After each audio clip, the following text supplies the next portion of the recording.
بسم اللہ الرحمن الرحیم مولایا صلی وسلم دائما ابدا علی حبیبک خیر الخلق کلہم۔ میں محمد عبداللہ حسینی مدینہ منورہ سے اس وقت موجود ہوں مسجد نبوی شریف کی مقدس فضاؤں میں۔ میری آج کی یہ ویڈیو دعا کی فضیلت و اہمیت پر ہے، اور خاص آپ کو ایک دعا بھی سننے کو ملے گی جس کے متعلق رسول اللہ صلی اللہ علیہ وسلم نے ارشاد فرمایا، اللہ کریم اپنے جس بندے کے ساتھ خیر و بھلائی کا ارادہ فرماتا ہے تو اسے یہ دعائیہ کلمات سکھا دیتا ہے اور وہ اسے کبھی نہیں بھلا پاتا۔ کوشش کیجئے اس دعا کو آپ یاد کیجئے، اس کے ساتھ وہ تمام دعائیں جو حدیث شریف میں منقول ہیں ان کو بھی یاد کیجئے۔ دعا کی فضیلت اور اہمیت کے بارے میں مزید سماعت کیجئے۔ دعا دنیا و آخرت کی ڈھیروں بھلائیاں حاصل کرنے کا ذریعہ ہے۔ اللہ کریم سے مناجات کرنے، اس کا قرب پانے، اس کی عظیم بارگاہ سے مرادیں مانگنے، اس کے فضل و انعام کا مستحق ہونے، بخشش و مغفرت کا پروانہ حاصل کرنے اور دنیاوی اخروی مصائب و مشکلات کے حل کا بڑا آسان اور مجرب ذریعہ ہے۔ دعا مانگنا اللہ کریم کے پیارے بندوں کی پیاری عبادت بھی ہے۔ دعا ایک بہترین عبادت بھی ہے۔ دعا مانگنا پیارے آقا صلی اللہ علیہ وآلہ وسلم کی پیاری سنت مبارکہ بھی ہے۔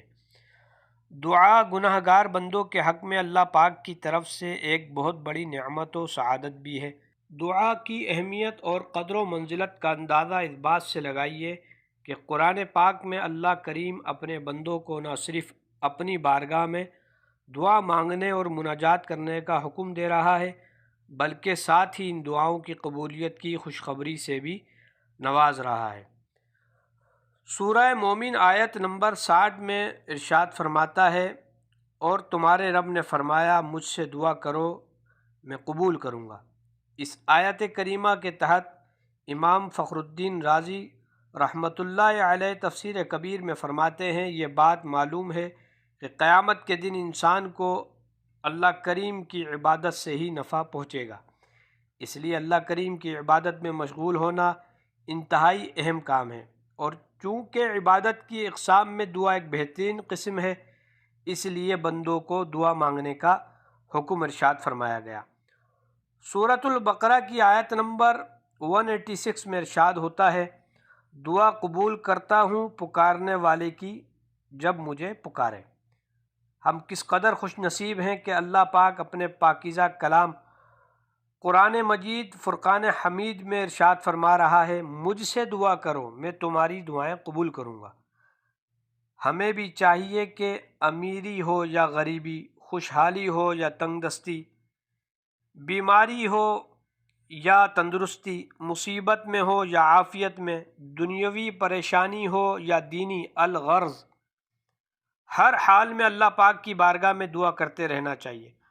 ہمارے پیارے آقا صلی اللہ علیہ وآلہ وسلم بھی دعائیں کرتے تھے۔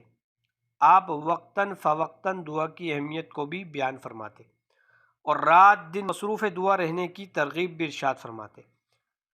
دعا کی اہمیت فضیلت کے بارے میں احادیث مبارکہ کچھ پیش کرتا ہوں، سماعت کیجیے۔ سید عالم صلی اللہ علیہ وآلہ وسلم نے ارشاد فرمایا، الدعاء مخ العبادہ، یعنی دعا عبادت کا مغز ہے۔ دوسرے مقام پر ارشاد فرمایا، دعا مسلمانوں کا ہتھیار، دین کا ستون، آسمان و زمین کا نور ہے۔ ایک اور مقام پر ارشاد فرمایا، لیس شیء اکرم علی اللہ من الدعاء، یعنی اللہ کریم کی بارگاہ میں دعا سے زیادہ کوئی چیز محترم و مکرم نہیں۔ ارشاد فرمایا، جس شخص کے لیے دعا کا دروازہ کھول دیا گیا اس کے لیے رحمت کا دروازہ کھول دیا گیا۔ اللہ کریم سے کیے جانے والے سوالوں میں سے پسندیدہ سوال عافیت کا ہے، جو مصیبتیں نازل ہو چکی اور جو نازل نہیں ہوئیں، ان سب میں دعا سے نفع ہوتا ہے۔ تو اے اللہ پاک کے بندو، دعا کرنے کو اپنے اوپر لازم کر لو۔ سید عالم صلی اللہ علیہ وآلہ وسلم نے ارشاد فرمایا، کیا میں تمہیں وہ چیز نہ بتاؤں جو تمہیں تمہارے دشمن سے نجات دے اور تمہارے رزق کو وسیع کر دے؟ رات دن اللہ کریم سے دعا مانگتے رہو کہ دعا مومن کا ہتھیار ہے۔ حضرت فضالہ بن عبید رضی اللہ تعالی عنہ سے روایت ہے کہ رسول اللہ صلی اللہ علیہ وآلہ وسلم مسجد میں تشریف فرما تھے۔ ایک آدمی آیا، اس نے نماز پڑھی اور پھر یوں دعا مانگی، اللہم اغفر لی ورحمنی، اے اللہ مجھے بخش دے، مجھ پر رحم فرما۔ رسول اللہ صلی اللہ علیہ وآلہ وسلم نے ارشاد فرمایا، اے نمازی تو نے جلدی کی۔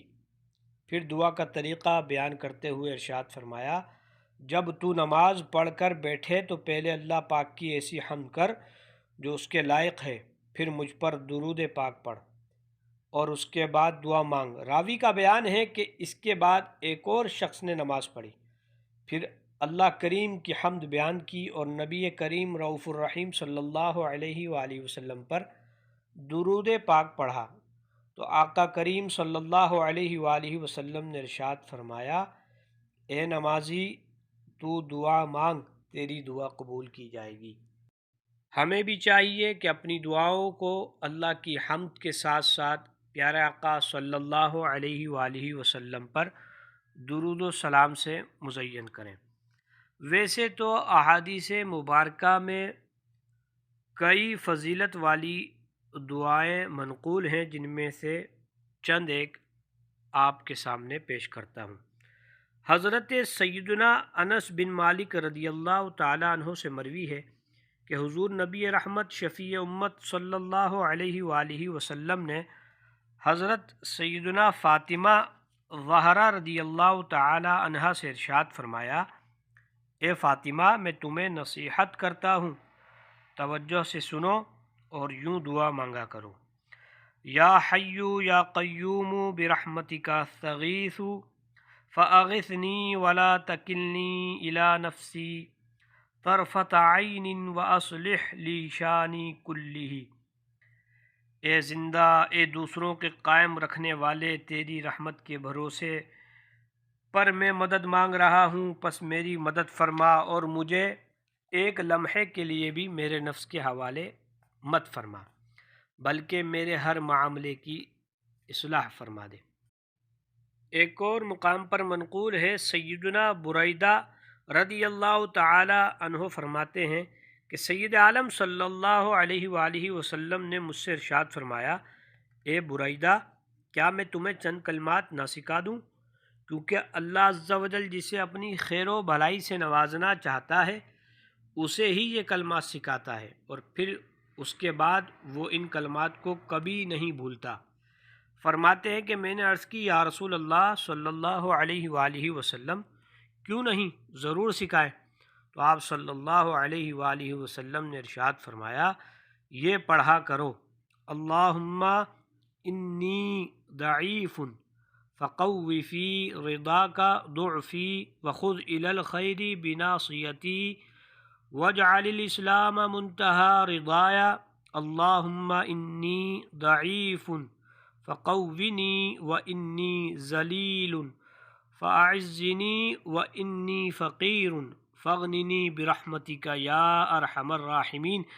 اے اللہ عز و جل میں کمزور ہوں، میرے ضعف کو اپنی رضا میں قوت عطا فرما، میری پیشانی کو خیر و بھلائی کی جانب کر دے اور اسلام کو میری رضا مندی کی انتہا بنا دے۔ اے اللہ عز و جل میں کمزور ہوں، مجھے قوت عطا فرما، میں ذلیل ہوں، مجھے عزت عطا فرما، اے سب سے بڑھ کر رحم فرمانے والے، میں فقیر ہوں، مجھے اپنی رحمت سے غنی بنا دے۔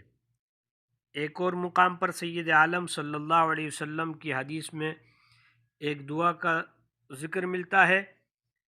حضرت سیدنا ابو مالک اشجعی رحمۃ اللہ تعالی علیہ فرماتے ہیں کہ میرے والد ماجد نے مجھے بتایا کہ ہم صبح کے وقت سید عالم صلی اللہ علیہ وآلہ وسلم کی بارگاہ میں حاضر تھے۔ ایک مرتبہ ایک مرد یا ایک عورت نے حاضر ہو کر عرض کی، یا رسول اللہ صلی اللہ علیہ وآلہ وسلم میں صبح کے وقت کیا دعا مانگوں؟ تو آپ صلی اللہ علیہ وآلہ وسلم نے ارشاد فرمایا، یہ دعا مانگا کرو، دنیا و آخرت کی خیر و برکت تمہارے لیے جمع کر دی جائے گی۔ اللہم صلی علی محمد وآلہ واغفر لی وارحمنی واہدنی وارزقنی وعافنی واجبرنی۔ اے اللہ عز و جل حضرت سیدنا محمد صلی اللہ علیہ وآلہ وسلم اور ان کی آل پر رحمت نازل فرما اور مجھے بخش دے اور مجھ پر رحم فرما اور مجھے ہدایت اور رزق عطا فرما اور مجھے عافیت دے اور میرے حال کو درست فرما۔ ہمیں بھی چاہیے کہ وہ دعائیہ کلمات جو احادیث شریف میں وارد ہوئے ہیں انہی الفاظ کے ساتھ اللہ کریم کے ساتھ دعا مانگیں تاکہ ان کی فضیلت برکتیں ہمیں بھی عطا ہو۔ ویڈیو اچھی لگے تو شیئر کیجئے، میرے چینل کو سبسکرائب کیجئے۔ ملتے ہیں اگلے ولاگ میں۔ والسلام مع الاکرام۔